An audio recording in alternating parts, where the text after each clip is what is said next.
जनता आवाज news channel, आवाज जागरूक जनतेचा। श्रीरामपूर शहरातील विविध प्रभागातील विकास कामांचा लोकार्पण सोहळा अहिल्यानगर जिल्ह्याचे पालकमंत्री तथा राज्याचे जलसंपदा मंत्री राधाकृष्ण विखे पाटील यांच्या हस्ते नुकताच पार पडला।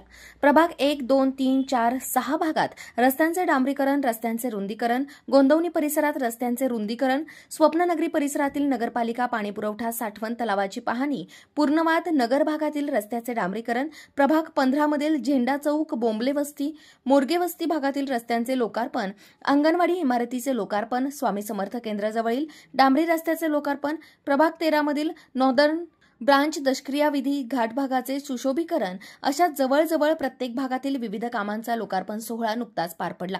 यावेळी भाजप जिल्हाध्यक्ष नितीन दिनकर, माजी सभापती दीपक पटारे, बाबासाहेब चिडे, संजय फंड, जितेंद्र छाजेड, रवी पाटील, आशिष धनवटे, श्रीनिवास बिहानी, शशांक रासकर, स्नेहलता खोरे, जयश्रीताई शेळके, भारतीताई कांबळे, पुष्पलता हरदास, श्यामलिंग शिंदे, मनोज लबडे, श्रीरामपूर नगर परिषदेचे मुख्याधिकारी मचिंद्र घोलप, कैलास दुबैया, सनी सानप, संजय गांगड, दीपक चव्हाण, वैशालीताई चव्हाण, सोमनाथ गांगड यांच्यासह असंख्य पदाधिकारी तथा कार्यकर्ते उपस्थित होते।